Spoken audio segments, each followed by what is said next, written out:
Hi guys.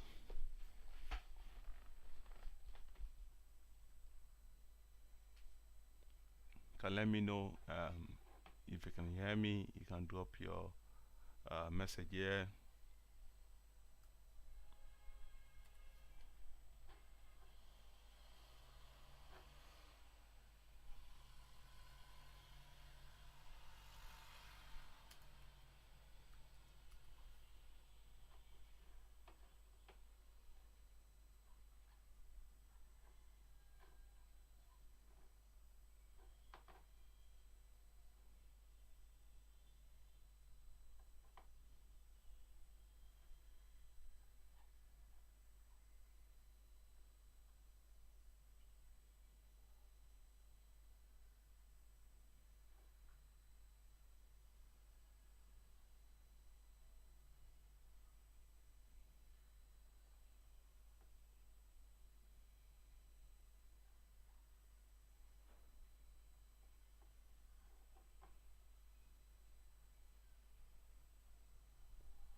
Hi guys.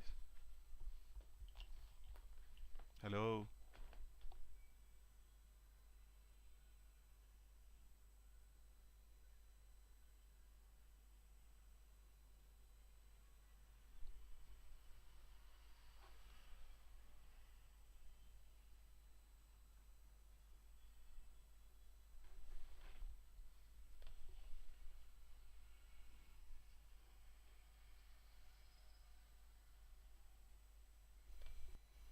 So I'm going to wait for a couple of guys to join. I'm going to wait for I don't know if they actually got the link I actually posted on there, and so we can actually start. So let's just wait for a while and see if there are more guys that will be joining from LinkedIn, because I just got to know that my streaming software was not compatible with LinkedIn, so I had to jump over to YouTube. So let me just see if there are one or two guys on there waiting to join. Then we can just start.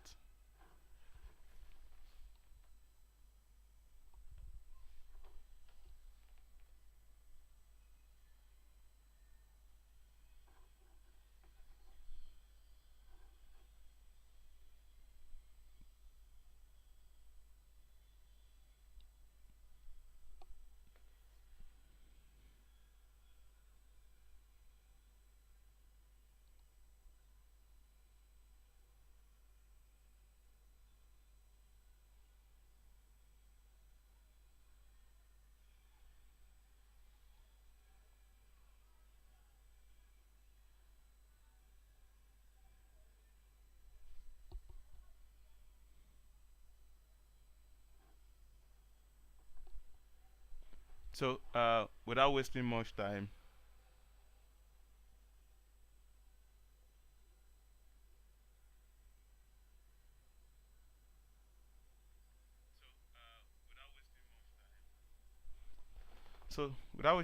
I'm just going to start. I just hope everyone from the LinkedIn side can actually see my comment on the event and try to join us on here.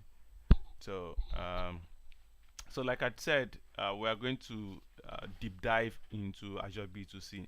So I'm going to share my webcam for a while, then I take it off, and so I'm sure you guys can actually see me now. And so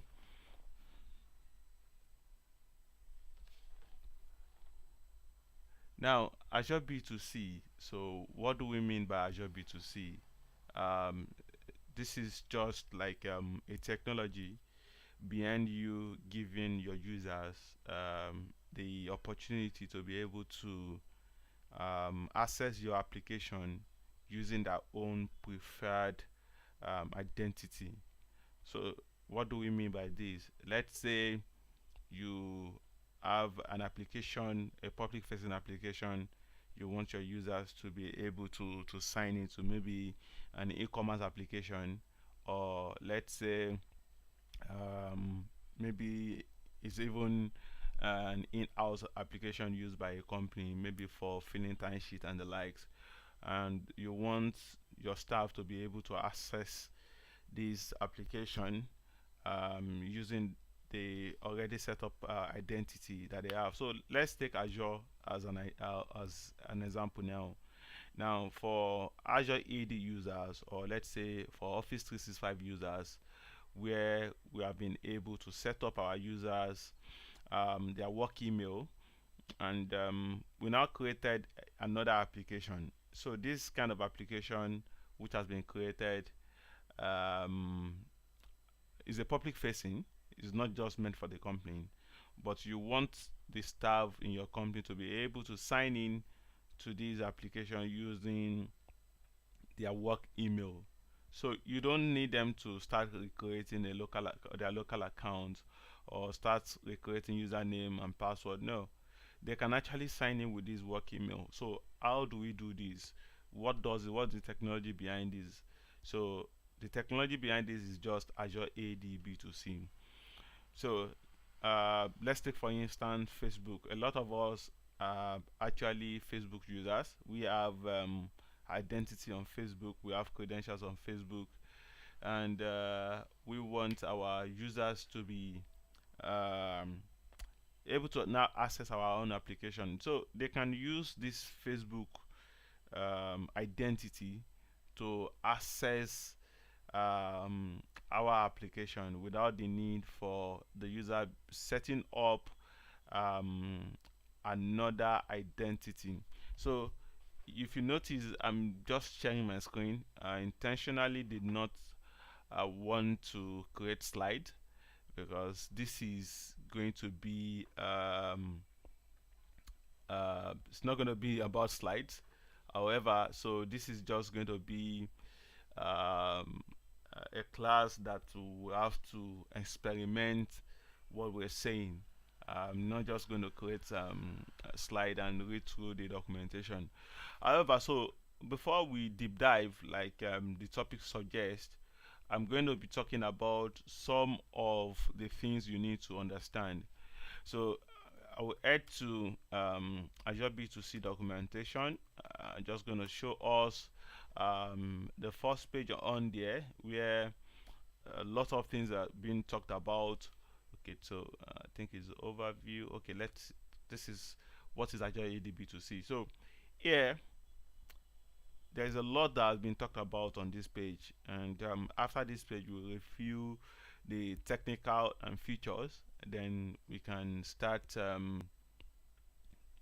now experimenting this from an Azure AD B2C tenant. So all I need you guys to understand is Azure AD B2C tenants is just like the main Azure AD tenant.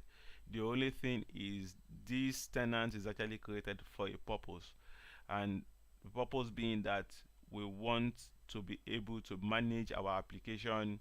The authentication part of it, we want to delegate it to Azure AD B2C. Now, as the name suggests, Azure AD B2C actually provide custom business to customer identity. So this is what we call CIAM, in the sense that it's customer identity management tool. That is what Azure AD B2C is. So your customer uses, or let's say users now, we don't say customer, let's say users. Your users uses their preferred identity, be it a social identity. When we talk about social identity, we are talking about Facebook, your LinkedIn, Instagram, Apple, you know. So let's say I have an iPhone now. So we all know that when you have an iPhone, you need to create an identity, an Apple ID. Now you can use this same identity to log in to an application that allows you to use this. Let's say when I integrate my Azure AD application with Apple. So users of Apple can actually sign into my application using their Apple ID and password. Now, so that is it. We can see here. So who actually uses Azure AD B2C? Now, any businesses or individual who wishes to authenticate their end users to their application using a white label authentication solution. So when we talk about white label, we are talking about the fact that you can actually customize your application to have the same feel of your company's branded custom branded identity solution. So a lot has been talked about there. Then so aside the authentication that we've been talking about, okay, when users try to access your tenant, we say they are authenticating. Aside that, Azure AD is also used for authorization. So at some point in this training or some of the videos that I will be dishing out very soon, I will be talking about authorization and authentication. Now, anytime I use the term auth-n or auth-z, so you should understand that I'm talking about authentication in the case of auth-n and authorization in the case of auth-z. So there are a lot of things to talk about there, but I'm just going to jump into the technicals and features overview, and so that we can understand what and what we will be talking about before we start setting up some of the user flows or don't let me call it user flow, some of the okay ways your customers will be able to access your application. So the first one will be the directory. The directory is where we actually store users' credentials. So at some point, we'll talk about the fact that you can actually access your users can access your application, or your customers can access your application using the preferred identity, like social identity, like LinkedIn, like Facebook's, like Instagram. Also, you can also create local accounts. So let's say you want your customers to be able to create a local account using a username and password, or using an email address and password, or even using a phone number and password. That's possible. So a lot of things is actually possible there. So that is where directory is where we store those user credentials. You understand? So aside the fact that, so at some point we might be asking ourselves, how do we even integrate our live application with Azure AD B2C tenant? You have actually created an application, and the URL of this application is it360ng. Now you want to use Azure AD B2C as a mean of identity for your users to be able to access this web application, which is it360ng. Now, how do we even link this together? Because my solution, or let's say my web application, was actually created using WordPress. So how do I link this together? Now, you need to create an application on Azure AD B2C tenant, which we call app registration. Now, there is a point where, or there is a place where you can actually now input this live URL, so that when the user tries to authenticate, they are being redirected to this URL. So that's that. Then we'll move on to the user flow and custom policies. Now, for each of the time your customer or your user is trying to access your application, there is something that is created, which we call the experience, which these users will have to go through before they get into your application. Now, there are some built-in which has been created by Microsoft. these are the ones we call the user flow, and you see that when we get to the Azure AD B2C tenant.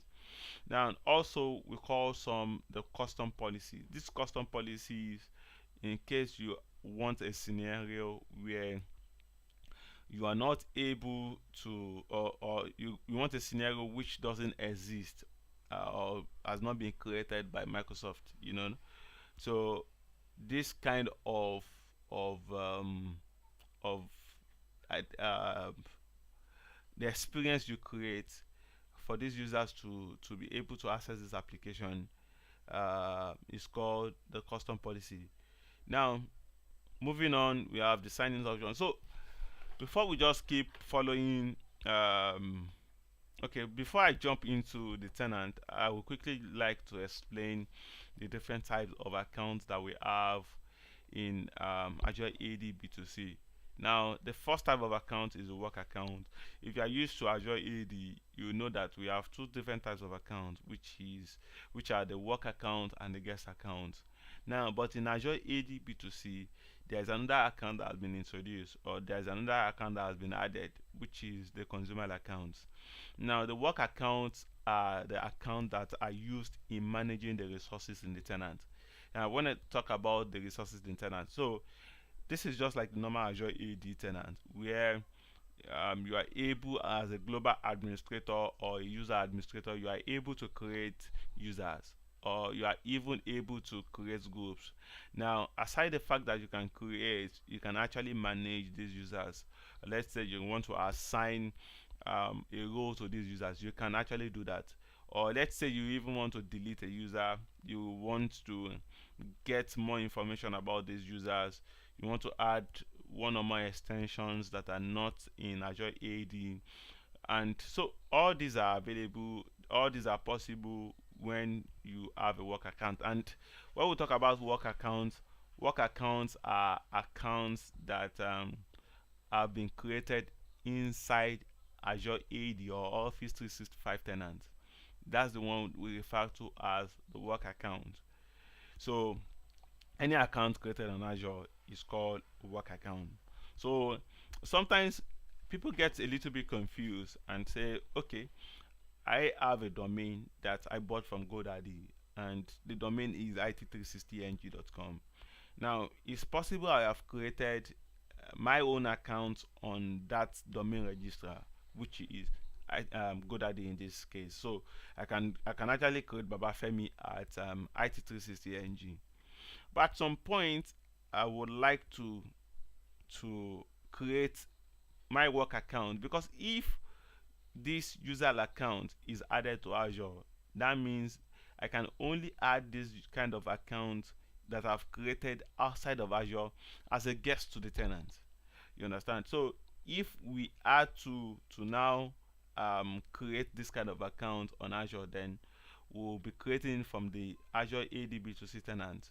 Then we'll call this kind of account the work account. So moving on, we'll talk about the guest account also. Like I said, any account that has been created outside of Azure and been invited to Azure, our Gmail, our Yahoo account, being invited to Azure, or even account that was not created from our own tenant, you know, and you're trying to invite this user to be able to manage your resource, then we call this kind of account a guest account.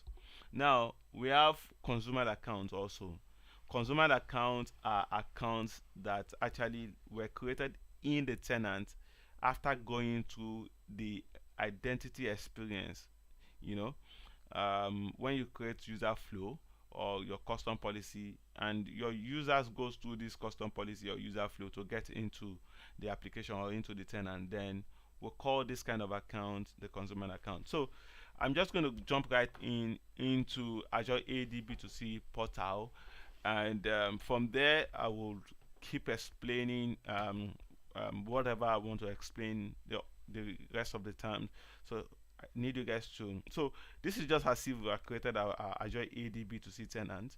But if you have not created, I'm just going to show you a quick way to do this, and then I'll jump right in there. So it's this URL, which is the portal.azure.com. Now I'm signing already, so this is just going to go to the SSO. Okay, so when we say SSO, we're talking about the SQL sign-on. Now this also is possible in Azure AD B2C, where you have your application created, and you have one or more applications in your Azure AD B2C tenant, and you want your users that actually sign in to the first application to sign into that application without re-authenticating. So so I'm just going to quickly run you through how you can actually create your Azure AD B2C tenant. I'm not going to create that in this tutorial. So if I click on create a resource, then I can come under identity here and say Azure AD B2C. I click on create, and it takes me to that. Okay, so I click on Azure AD B2C, create a tenant, and I can input in the name. I can say test one B2C. Then the initial domain name, it's you need to make sure this is what you want, because at the end of the day, when your users are trying to access your application using the custom policy or the user flow, this is going to be showing. So just find one name to give. Okay, I can say test one B2C. As the case may be, you know if this is still available, because this is going to search it globally. No, someone else has taken this, so I can add one and say, okay, that works. So you can, so you need to select a resource group or create another resource group for this purpose. Then, so like I said, I'm not going to create any Azure AD B2C tenant. I'm just going to dive into the tenant. So I have a couple of Azure AD tenant that I've created, and I'm going to be switching to digital today. So I'm going to show you guys some of the scenarios I've actually worked on, which is different from the one you might have seen. And okay, so once you are in that tenant, you will notice that we have almost the same thing that we have on Azure AD tenant. The only thing is our subscription doesn't show up here. However, you know, when you are creating your Azure AD tenant, Azure AD B2C tenant, you need to link your subscription.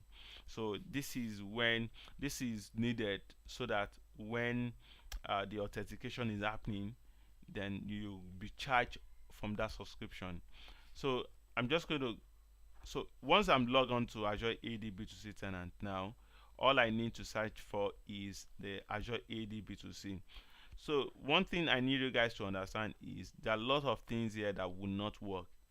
The fact that Azure AD B2C tenant looks the same way Azure AD tenant looks doesn't mean all the features from Azure AD tenant works here. So features like you cannot deploy resources under Azure AD B2C tenant. So resources like virtual machine. Let me say I want to create a virtual machine. How will I even create a virtual machine when I don't even have a subscription?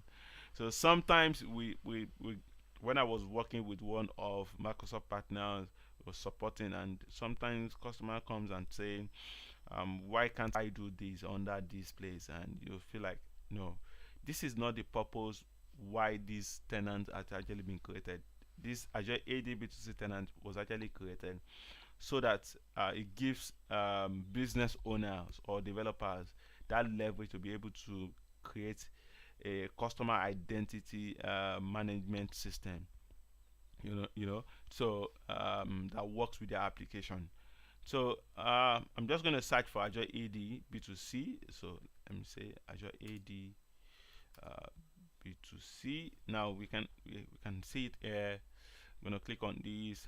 Now there are a lot of things that we can actually say. This is the part that we're more concerned about.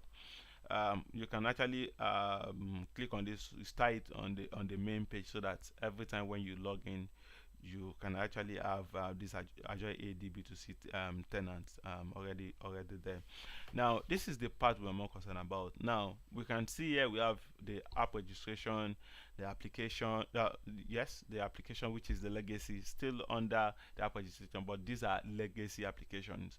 We have the identity providers. Now the identity providers, Facebook is an example of an identity provider. LinkedIn is an example of identity provider. So if I click on this, you will see some of the ones that have been pre-configured for you by Microsoft. But even at that, you still need to make some little configuration for your users to be able to use this identity provider to access your application.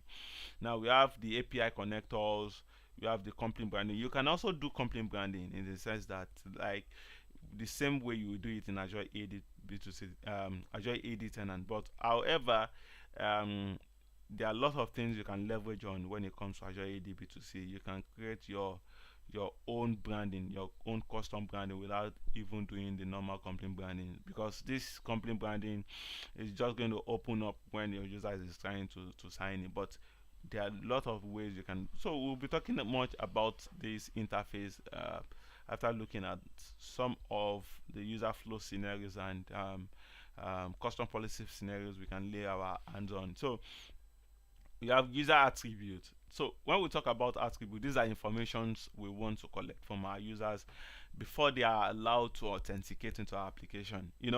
It's just like we having an e-commerce application, and when a user try to purchase something from your application, there are some of these information that are needed. Like, we need the name of the customer, we need probably with the phone number of that customer, the address of that customer, which is very important. There is no way we can actually deliver there except if the customer will be picking from our store.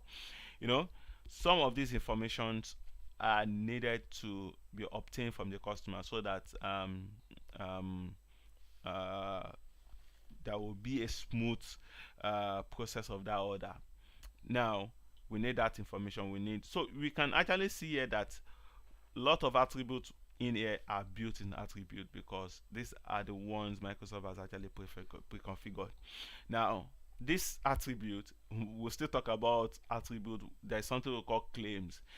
When you just collect an attribute, you collect a user information, you need to return it back to the application. The application needs to also consume it before we'll, like, okay, we can get this information from the backend. So we call the ones that are presented to the users through the application interface, we call them attributes, because these are information we ask the users to supply when they are trying to access our application.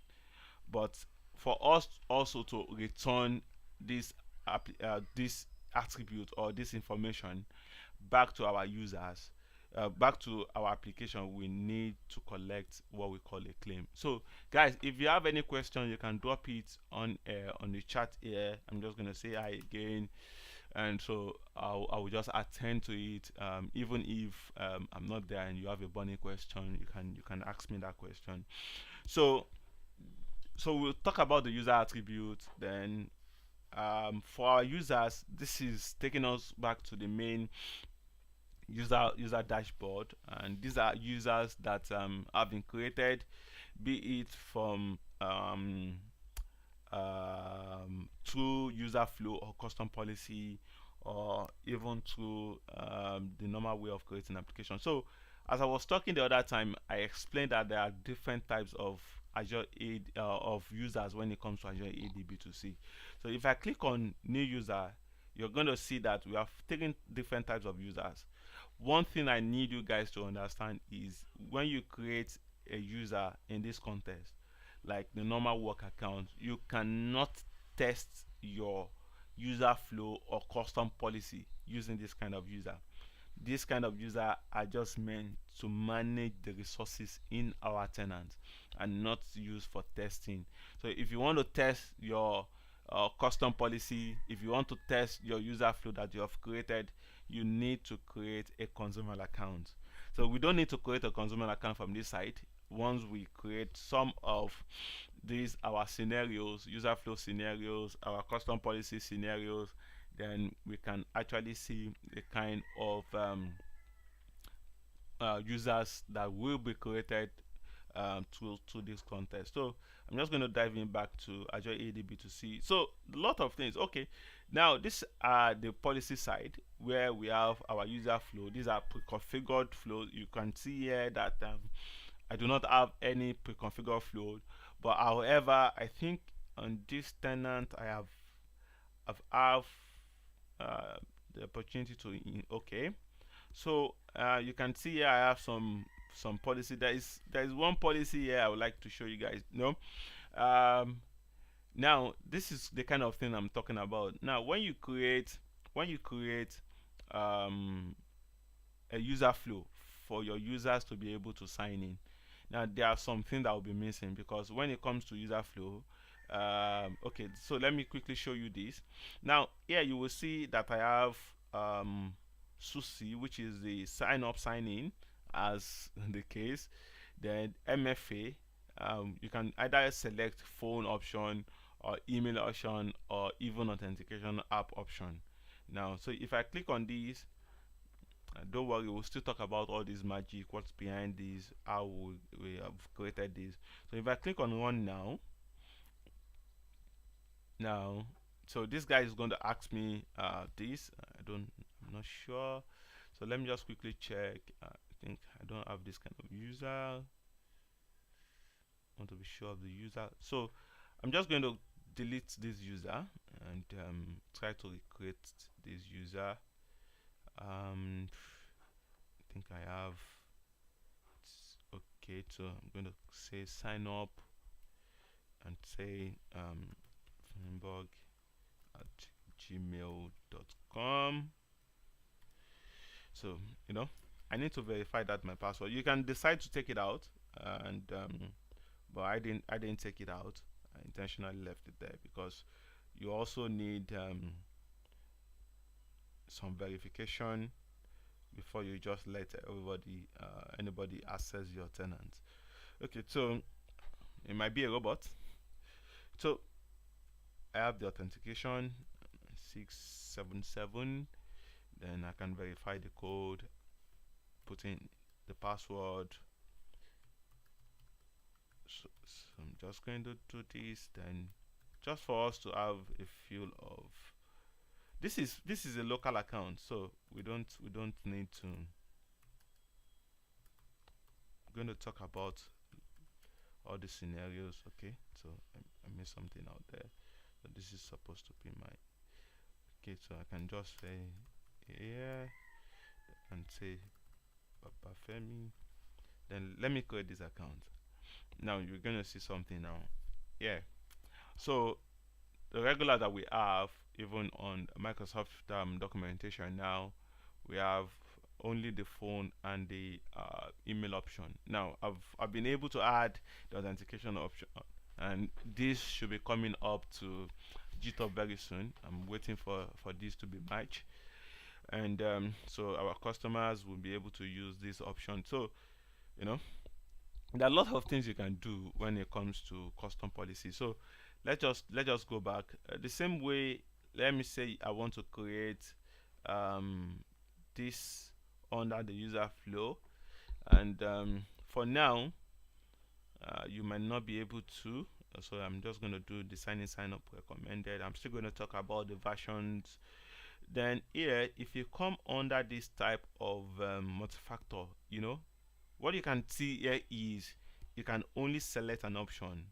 So it's either you are doing the email option for your multi-factor authentication, or you are only doing the SMS or phone, the SMS only, the phone only, or the authentication app. You might not be able to use all these at once. So you see that liberty when it comes to you using custom policies. So these are some of those scenarios that we actually opt in for custom policies. So now the other time I was talking about attributes, you can even see here that there are some attributes. There is a section, there is a column for attribute, and there is a column for claims. Now you can even see it say collect your attribute and return it as claim. This is what we can see here. Now so if I select this and I do not select this, that means I will just supply this given name while I was trying to sign up, and this will not be returned back to the application. So I'm not just going to dive into this. I need you guys to understand this before I start creating my flow. So we've been able to talk about the type of users, which are the work, the guest, and the consumer account. Then we'll talk about the application. Now, like I was saying, for every time you want to, before you can actually start using or start linking your live application, we need some application that will actually like represent your live application in the Azure AD B2C tenant. And this type of that application is which this one that I have here, which is the digital to the application. And how did I even link this with the main application outside there? So if I come under this authentication, you can see we have the jwt.ms. So a lot of people know about this. So okay, so let me just create one or two scenarios and let's see how this actually works. So the first scenario is going to be the user flow scenario, and I'm going to create this. So here we can see that we have different type of user flows. Now, before you can just create anyone, I need you guys to understand that concept without behind the user flow versions. There are some of, I'm sure people in support today will be facing some of our customers saying, okay, when I create a sign in sign up user flow version, maybe the standard or legacy, or let's say I create the sign up only or sign in only, I'm able to customize the page. Or let's say I'm able to do a force reset password. A force reset password in the sense that a user have actually forgotten their password, and you as an administrator of that Azure AD B2C tenant can actually reset the password of the user from the B2C tenant and just send the password to that user and say, okay, you can sign in with this password. That's what we call force password. So let me see if I have a user I can force password. Okay, let's say this user that I just sign in, and I say reset password. Then I say, so I'm just going to show you guys this before we move on. So I'm going to reset the password of this user, and okay, so I'm going to reset the password of this user. Okay, and I'm going to try signing without a password. So but before we go, I'm just going to quickly jump into the documentation again and say Azure AD B2C user flow version. So I need guys to, yeah, so we have two different type of version, which are the recommended and the standard version. Now you will see it when you're trying to create your own user flow. Now, why you need to understand the features under each of this version, so that you will not have issues setting up any of these user flow. Now, but when it comes to you using custom policy, there are no limitations, and that is why you will notice that you can create anything you like, as far as these are actually included in the documentation that is possible for you to create this kind of thing. Now, under the recommended user flow version, because when we start creating our identity experience now under the user flow, you will notice that okay, just hold on. If I click on new and I click on any of these guys, before I'm able to create, I'm going to be asked if I want to create a recommended or a standard. Now let me see, even as this is a legacy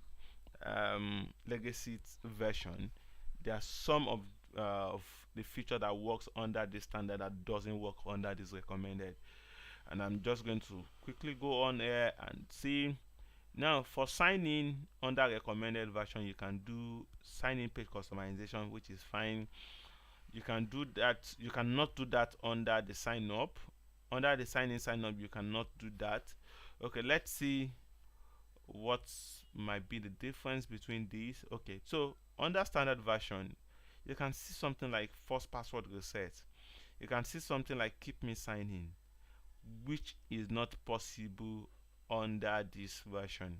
So let's say you actually create, okay, so I'm just going to create these, and okay, so under which version, the sign in, the first password reset.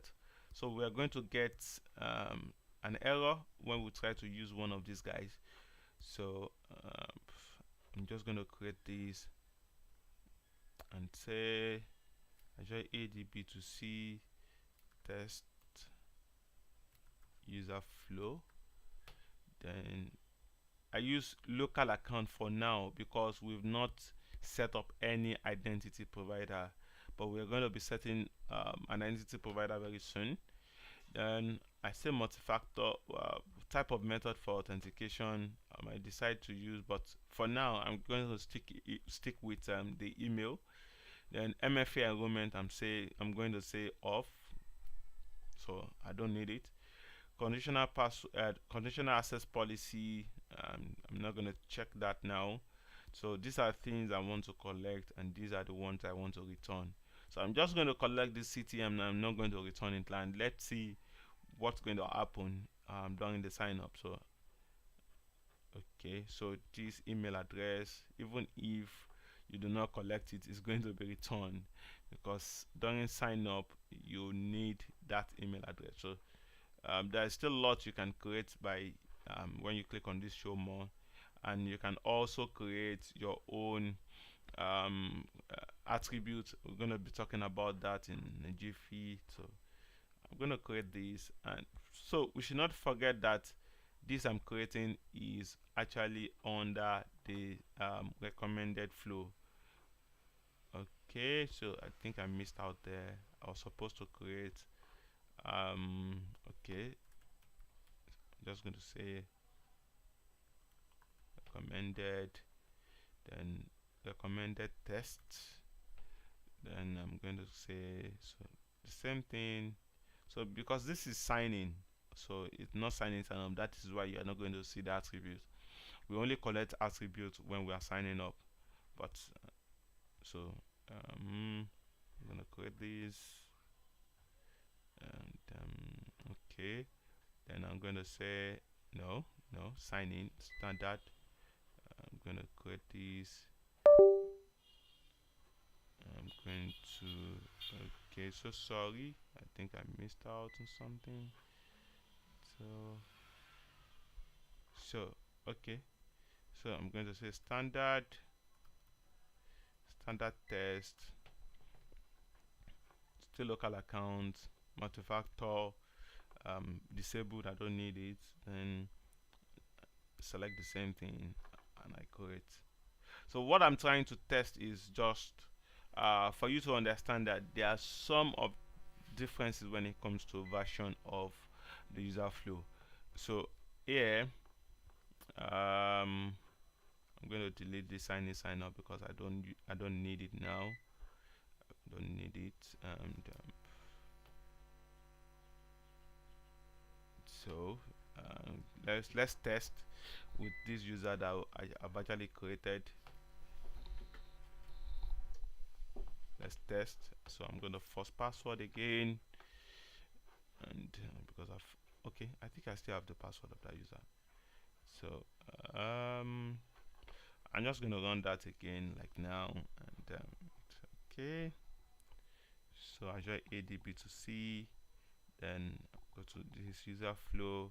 I start with the recommended, and let's see what error we're going to get, or if this is going to be possible. So I'm still going to use that identity, the application I've created. I'm going to create everything soon. This is just like a test. So this is just sign in, and I'm going to be using that password that okay, so sorry, first password, yes, that's the one we're getting. So let's try to run the standard flow, and let's see. I'm not sure the password should have expired. I think that's the error because it's not gonna see. Then this is for the standard. Let's see if we are going to be able to use this password. Now you can see that keep me signing option. Can you see what's going on? Now under this guy is telling me this password has expired. Now you can see that's the one for the recommended. Now here I'm using it for the standard. This guy is telling me, okay, this has been accepted. You need to update the password. You understand? So these are some of the feature that. But the only thing is, can you see how beautiful this is? You can even customize this, but you cannot customize this, and that's the difference. So those are things you might need to look at. Now see, you cannot customize this user interface with this user flow. So those are things you might need to look at. Just go to this user flow fashions to be able to know what is working, what is not working. So so I'm just going to go back now, and let's take it step by step, and let's see what and what we can create before we run out of time. So the first thing we'll be looking at is the app registration. Like I've said, when you actually want to use your application with Azure AD B2C, you need to create an application here to be able to actually like represent your application, a real life application. Now the first thing we'll do is I'm going to be creating an application, and the name of application, that's going to be under the app registration. Then I'm going to say B2C deep dive.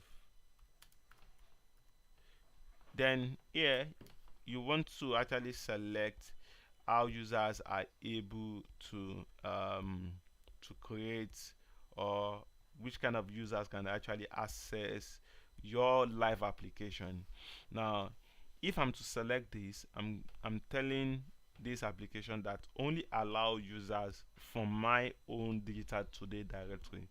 So any other users will not be able to sign into this my live application. Understand? So this option is saying I want to allow any users that exist on any of the directory in Azure, and that is why you can see that option here saying account in any organization directory. So that is what you're seeing here. For this option, you're gonna be seeing can access from any identity provider. So be it Facebook, be it Instagram, be it Azure AD, be it Microsoft account. So this is the best you have to go for when this is the one you have to go for when you know that this is going to be a public facing application and not just an application that will be used in house. Now this is the one that will this is very recommended. There is no way you can even create this if you do not have a redirect URL. A redirect URL in this sense that, okay, let's say I want user after being authenticated, I want them to be redirected to their account on Jumia. Let's say Jumia is actually using Azure AD B2C. So I'm going to select web here, and I'm going to be adding where users will be redirected to once they've been able to authenticate.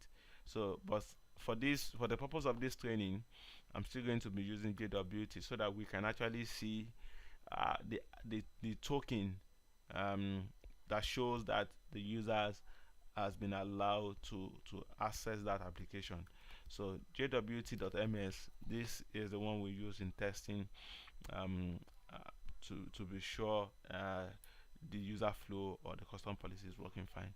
So I'm not going to do anything here again. I'm just going to click on register.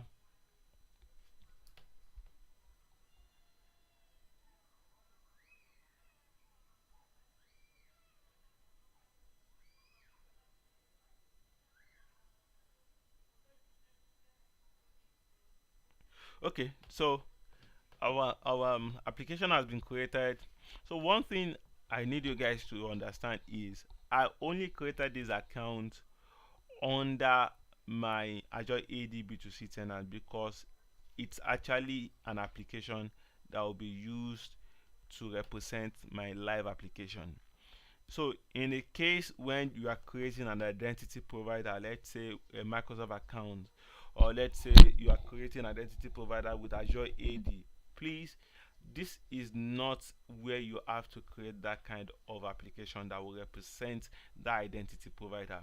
For each identity provider you are setting up in Azure AD, you need an application. But what we really need is just the client ID and the client secret. So you need to add to the developers portal of that identity provider.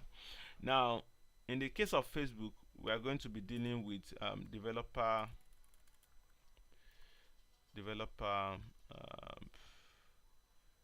dot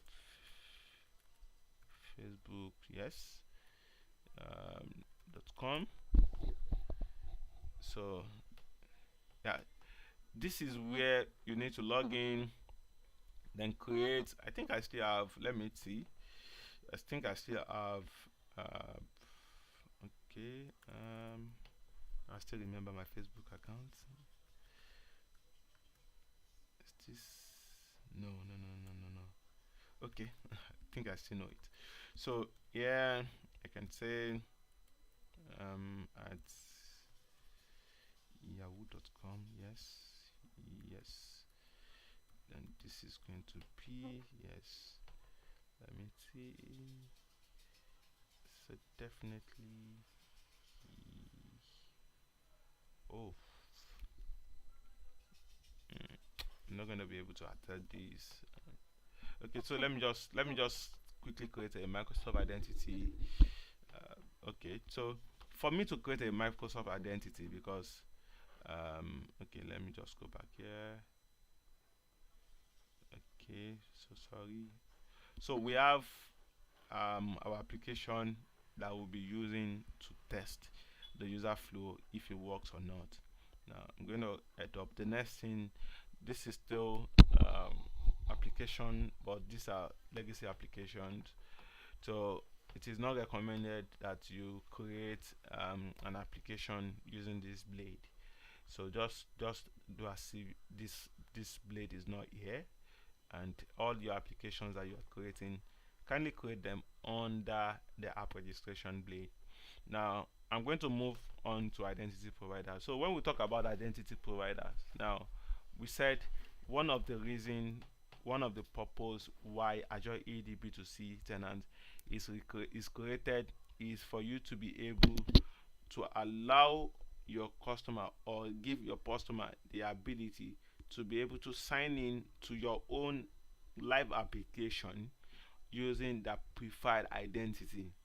Now, they will not be able to use their own preferred identity if we do not set up that identity on our application.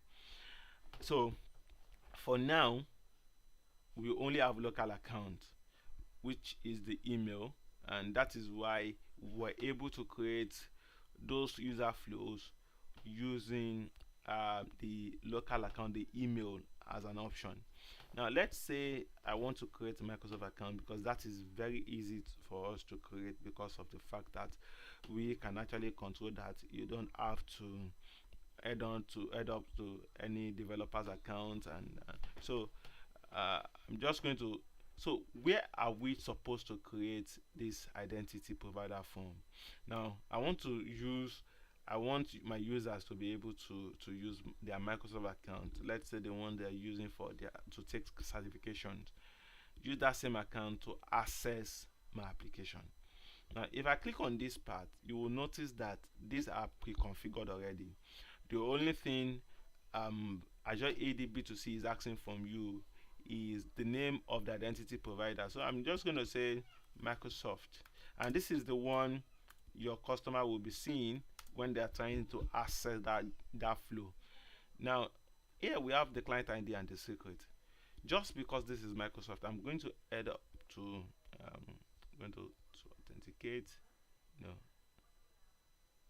So let me duplicate this. And so we need to do the setup from our main Azure AD tenant. When we talk about the main Azure AD tenant, I'm talking about the tenant where the B2C tenant was actually created from. You understand?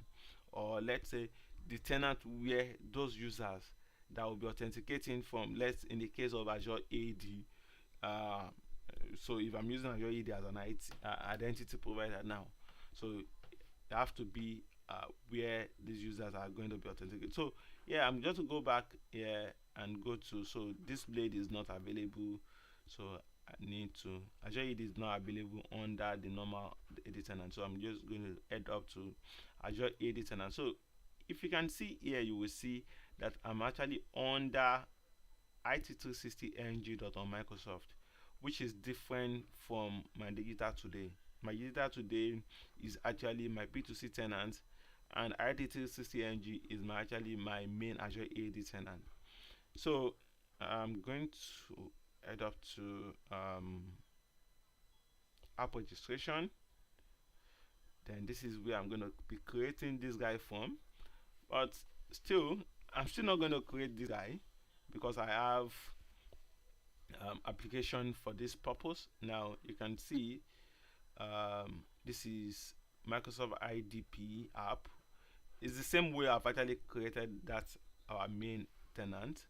The only thing here is, okay, so don't let me do that, and let me just create so that we get a few. So I'm going to be creating this, and so I'm going to say Microsoft. Okay, before we do that, I quickly want to check something. Always check the documentation to be sure of what you are creating. Now if I go to this side and say versions, I want to check something out, because when you are creating any of these identity providers, you need to be sure of which account you need to select. So if I come down to this side, no, sorry, that's for, I'm trying to create a Microsoft account as IDP, and this is for user flow. Make sure you are on user flow, not on custom policy. So here, this is what I need. So I want to be sure of which account type I need to create, and this guy is telling me I should create under the supported type. I should create in any organization. So I'm just going to head up back to Azure AD. It's looking like we're just going to be testing with our user flow for now. Then I will do some videos where I will roll out very soon, maybe one this weekend, just to cover up for what we've not treated here. Sincere apologies, because I know many of us did not join this webinar just because the fact that I changed the link very sudden. So I'm just going to head back to the app registration side, and I'm going to click on app registration and saying Microsoft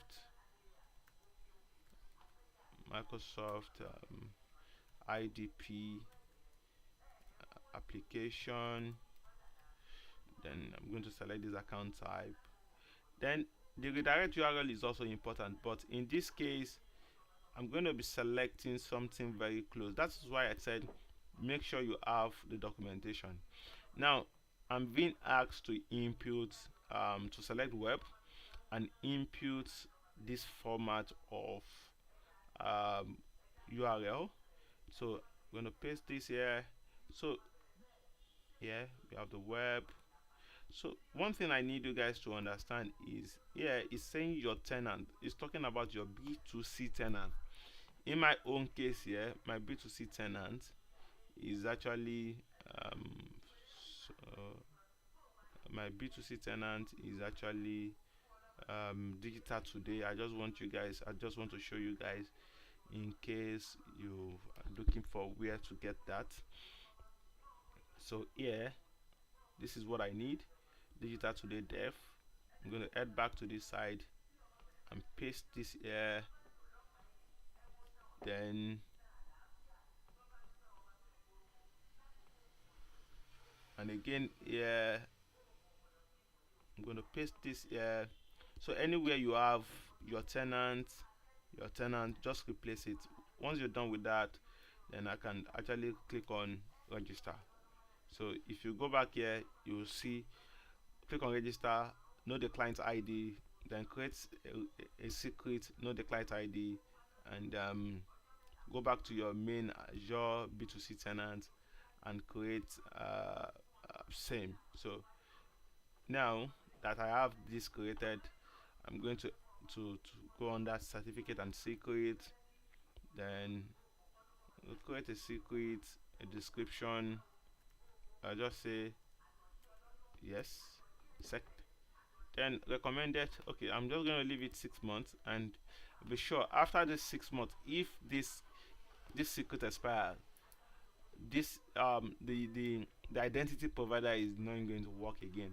So sometimes your customer can come and say, oh, this was actually working before, we were able to sign in with our Microsoft account, and now whenever we try to access, we're getting an error. So the first thing you need to check is if the secret has expired. Please take note of that. I'm just going to add that, and secret will be created for me. And one thing I've seen guys, one mistake I've seen guys do of late is when they are trying to copy the secret value, people copy this secret ID. No, it's gone. What you need is the value, not the ID. So I just want to create this at once so that I don't have to come back or save it somewhere.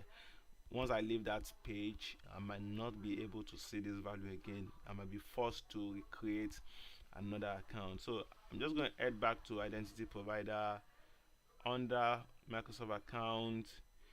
Then I'm going to say Microsoft, yes.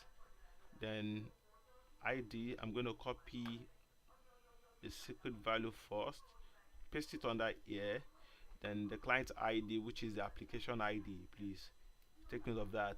Client ID is also application ID. So I'm going to copy these. I'm going to head up straight to then this is all I need, I can tell you. So remember to save this. Now that I've created this, you can see that Microsoft is one of the ones you can see under configuration here. So I can go back to this my user flow and say, okay, sign in, sign up. Let's say yes, I want a sign in, sign up in this case, and I'm going to test one. Then I'm going to say local account. Now you can see that I have that option of none. I can decide not to select a local account and just head up to Microsoft account, and this Microsoft account is showing up there because I've been able to create this. So I can say, okay, I need email address also. Then let me leave these as they are, and I'd say okay. So I'm going to show you guys, okay, this claim I was talking about. I'm not going to return the city, and let's see if under the user account we are able to find a secret. So for you to be able to see or return the attribute you have collected or information you have collected from the user, for you to see under the application, please make sure you return it as a claim. So I'm just going to click on create, and let's wait. That's been set up. Okay, so this is the sign in, sign up, and that's the sign in, sign up. Then I'm going to click on this. Yes, I'm going to click on this. Then I can run the flow. Then yes, if I run the flow now, you're going to see something which we didn't see at first. Yeah, this is it, and this is the social account I've created. Now if I click on this, if there is a mistake somewhere, this is not going to work. So now this guy is asking me, he wants to verify something. Yeah, because this guy, I've seen my babafemi.bulugbe Gmail account. So I'm gonna click on this and say yes. So if you see this, a lot of things have happened behind the scene. Now I've been redirected out of Azure AD B2C I've been redirected um, to the Microsoft account. I can tell you that I've been redirected to Microsoft account. Now, so after the authentication, I was sent back to Azure AD B2C. Now I'll show you what has happened. Now I can say, okay, stay in here. I stay. So these are the attributes that I've set in there for collection. The given name I'm saying Babafemi, the test name I'm saying Bulugwe. Then I want this guy to be created. So guys, I need you to see something before I create this guy. I'm just going to head up under users, and you can see I do not have babafemi.bulugwe, and the source that I have here, I have Azure AD. I have oh, I didn't check something. Okay, this might not create the source for us. We might be seeing others as source, but let's go ahead and create. Then we can make an adjustment, then come back to that. So if I click on this, continue. So let's wait. The user is being created. Now we can see we have two tokens here. We have our access token, which is this, from here to here, and we have our ID tokens. So we have three types of tokens. Let me quickly explain that before I move on. We have three types of token when it comes to Azure AD B2C. The first token is the ID token. So each information you have collected from the customer, from the user, before you are being redirected back to Azure AD B2C, this information are checked, and these are the information that will return as an ID token.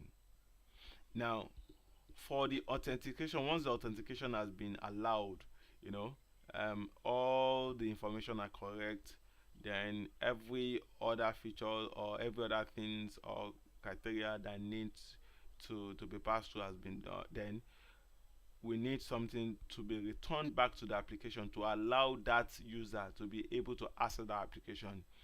Then what is being returned is the access token. So the third token that I'll be talking about is the refresh token. So each access token at some point, I think by default this is 14,400 seconds in Azure, when another access token will be requested for. Then at any time when we need another, or let's say we are doing an edit profile, so that means we will have another ID token, we have another access token. So this refresh token will come into play and say, okay, we need another access token, please, you are needed to re-authenticate. So for every time a user is re-authenticated, another access token is created. So what does that access token, what triggers that access token to be recreated is what we call the refresh token. So now we have the access token, we have the refresh token, and this is it. So if we want to sign in with this user, and we maybe programmatically we don't want to just log on. So this our JWT is just giving us the to be sure that okay, this user has been allowed to sign in. So we can see in here, like I said, this ID token, these are information that we have actually collected from the user. Now we can see here what's the given name, what's the country. Now we can see that something is missing, and what's missing is the city. The city is missing. Why this is missing is the fact that we did not collect this, or we did not return this as a claim back to the application, and that is why it's going to be missing here. So if I head up here and say I want to refresh these guys, then that account is going to come. Okay, the source is going to be Microsoft account. Then I can click on here, this side, then I can come here and say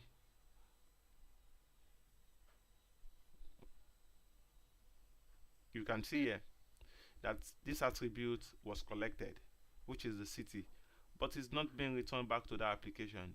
So we can only see this on our Azure AD tenant, but not return back to the application because we did not set that as a return claim. So we need to take note of that.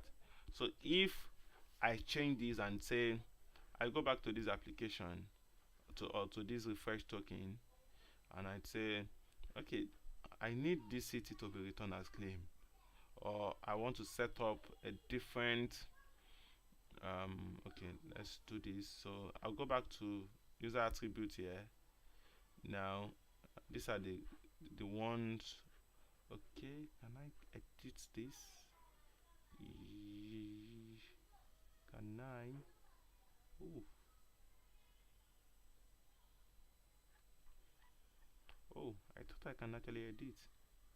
Okay, so this is one of the reasons why I actually prefer custom policy, but do not use custom policy when there is no need for it. So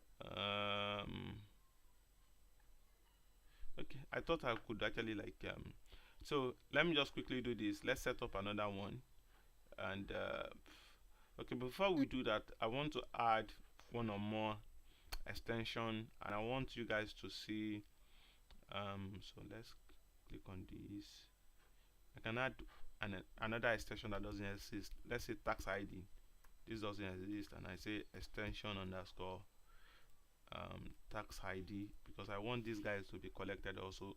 So I'm leaving it as string, so users can actually input in any random stuff, even if there is character in there, and I say create, and so let's not forget that this extension doesn't actually exist in Azure, so we're not even going to be able to see it under Azure, but I will show you how we can actually see that. Now I'm just quickly going to head up to create another user flow and say user flow sign in sign up. I'm still going to stick with the recommended version, and I'd say attribute test 1. I'm going to select email, Microsoft, then I'd say okay, so I'm returning this guy this time. Then I want to show more because I want to return this guy. I want this guy also to be returned. Then identity provider, okay, yes, I want it to be returned, yes. Then I think I'm okay with this. Then I click on OK and I create. I want to show something. Now if I'm to test this guy, and so I'm just going to run this guy again. I'm going to be deleting this is my user account again. Sorry, before I test, let me quickly delete this guy. I want to test with the same user. Okay, so I don't have to delete because now I want to create a local account. So I want to create a local account. So you're gonna see this is gonna come up even when I have the same email. But there is a way we can actually enforce the fact that once you have an email, you cannot create another account with that same email, regardless of the source that account is coming in. There is a lot to learn, but you know, we cannot even our time has passed. But let me just do this and head up to. So like I said, I'm going to be making videos. I'm going to be dropping it here. You can just follow me so that whenever I drop these videos then you get an alarm, a notification that a new video has been dropped. And I think I'm just going to see how to structure these and make sure those videos are not more than 20 minutes or 25 minutes, so that we can actually go through each of those sections. I'm just going to be talking about. So but when it comes to the custom policy also, I'm going to do a series where we can actually see what and what make up the custom policy, and how we can actually set that up. So because today most of the stuff I've talked about has been around the user flow. So I'm just trying to make sure we understand this before we jump into custom policy, because there is no reason why we should be using a custom policy if there is a user flow that can actually do the same. So I'm going to test it now with that same user, but in this case I'm creating a local account. Then I click on this, the JWT application. Okay, so I think I created another application, so I can test with that, but it's still the same thing, the same URL. So I'm gonna do this now, and here I'm creating this. No, I'm gonna go through the sign up process. So it's still gonna be the same thing. Like what needs to be collected is still gonna be the same thing. Okay.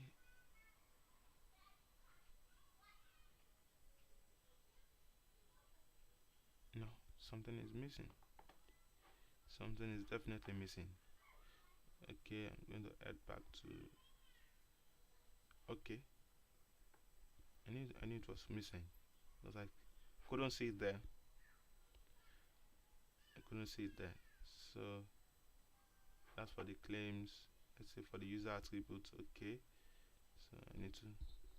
Couldn't see it there. So I'm gonna run that again. It's yep. So local account, sign up. Yeah, now we have it. So I'm gonna start with Babafemi, and okay, let's see. Account is trying to account is being verified. So I'm waiting for the code. I'm still waiting for the code. So by default, this code doesn't take more than 5 minutes before it gets expired. But if you use custom policy, there is a way you can actually like edit this and to 10 minutes. So I still don't have the code, so I'm just going to initiate this again. Am I doing something wrong? So I don't have the code, not yet. Oh, sorry. I was checking for SMS. Okay, so I have the code, and the code is going to be 654842, and I'm going to verify this.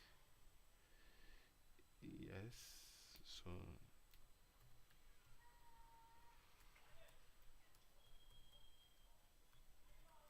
same, and the city I'm still gonna put Paja. Let me even put Lagos. It's not a city though, but since I don't have state in this regard, so I'm gonna Nigeria. The given name, still gonna use Babafemi Bulukwe. Then my tax ID, I can say 1000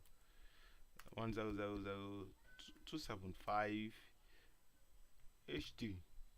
So that is why I set it up as a string, so you can take anything, characters and the like. So I'm gonna create this guy.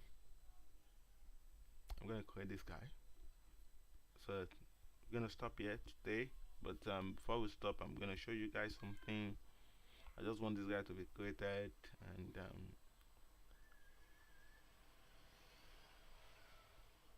so still waiting. Okay, so shouldn't be this thing that is a problem with the network. It shouldn't be this long. Okay, so here we can see even the extension file we created, the extension attribute we created. We can actually see it under the ID token. We can see our access token also. Then let's head up to the user blade. Let's look for this user. Now, like I said, even with the same email, we're able to create another. So here we could see something. Most of the time we should be seeing this, with some of our maybe clients or customers setting up Azure AD, and here they are saying this is unknown. Why is it unknown? The reason being that we did not collect that attribute, and that attribute is called the display name. So we need to collect that display name. We did not collect the only thing I collected was the first name, the surname. So next time, always make sure you check this attribute, which is the display name. So and now we can see city Lagos, you can see country Nigeria, but we cannot see we cannot see our extension attribute here, even when it's there. So but we want to be able to manage this. So let's see. And I think I have a user account here. I'm just going to show you guys how you can actually obtain an attribute that you are not able to see from the portal. So I'm going to use a Graph Explorer to actually push this out now. So let's see. Okay, so looking, I think I created an account. Okay, so I created this account. Okay, so I'm just going to head up to Graph Explorer. To access Graph Explorer, all you need is to type aka.ms/ge,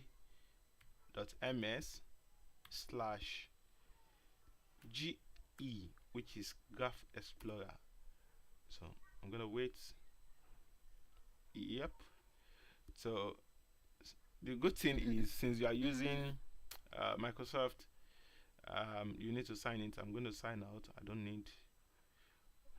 Okay, so let me do this from incognito tab. I don't want to sign out of that my account. So aka.ms/ge. Then I'm going to sign in with that account that I've created. Why I created that account is just because that account was created in that tenant, so so that there is no confusion. The other account that I was using, which is the Babafemi IT360ng, actually have 4 different tenants it actually belongs to. So I'm saying admin at digital today dev.microsoft.com. Click next, and I'm going to do this. Yes.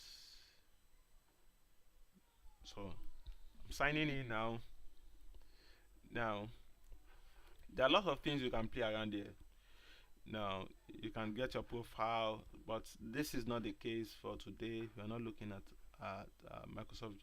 To use this is very easy. You can scroll down to users here and see what you need to do. But here the HTTP calls, this is going to be okay, let me see. For the body, since this is a get call, so I'm just going to say this is not me. I want to user, and I want to get a user. Then I can say, let me go back to that user I've created, and what's the user? Yes, this is the user I've created. I want to copy the object ID of that user. I'm going to head back to sorry to my Graph Explorer and paste the ID of the user. But for you, so you can come down to user here and say you want to get all users. No, I want to get users identity. Let's say update user. No, get users present. Okay, so let me run this query. Then you can see these are information about this user. Okay, surname. Okay,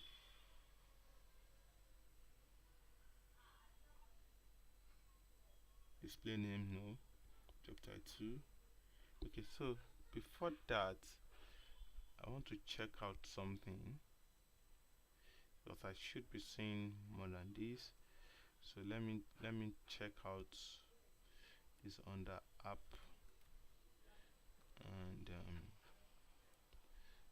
um, but again, okay. So I want to check the information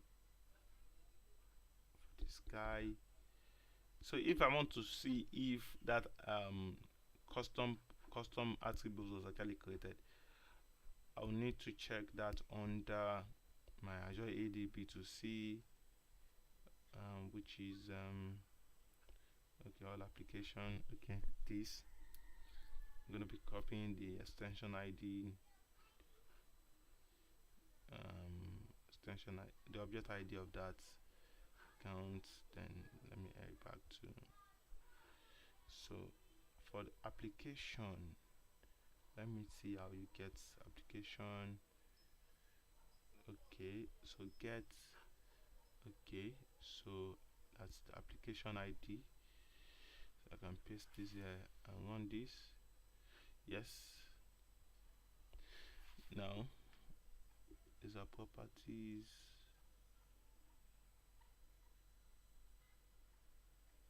These are ID, CP extension. No, something missing.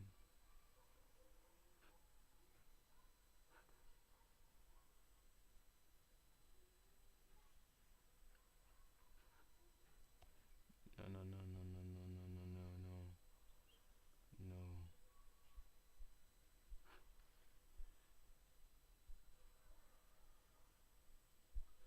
I want to retrieve this application ID.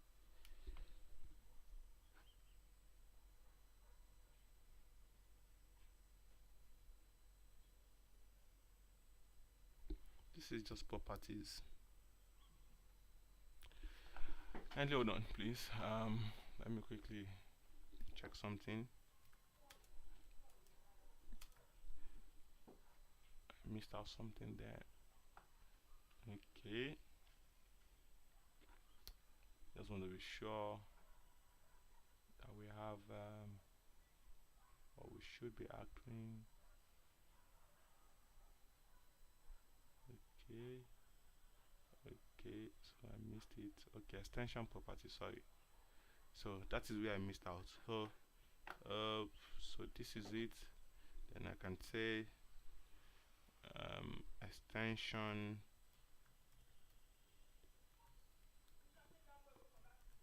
properties. I run this. Yep.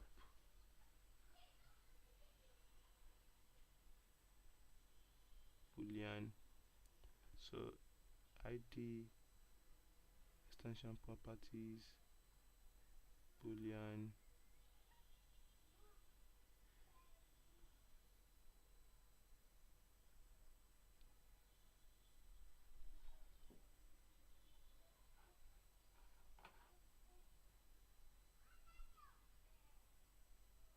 No.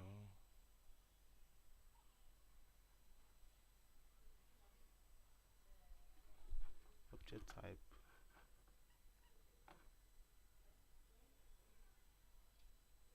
Of display name.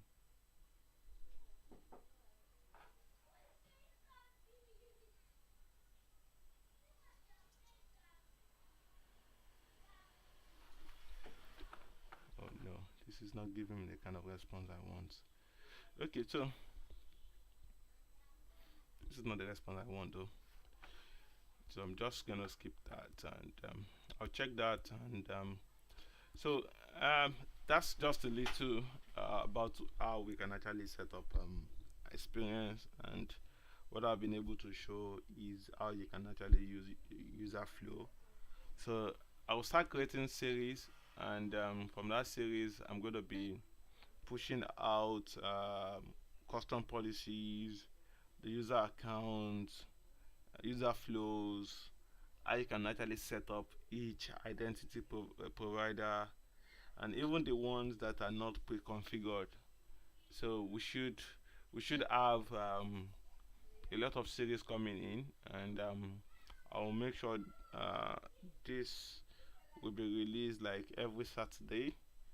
so that we can check through. Starting from next Saturday, we should have one for each, and this should run for almost 2-3 months. And if you have any question, you can boss me on LinkedIn. And for the ones that have my personal contact, can also send me message at any time, and we can sync up. Okay, so thank you guys for joining. I'll be putting an end to this for today. Then we can connect maybe the next time when we have some questions or some things to really talk about. Thank you guys, and really appreciate. Bye.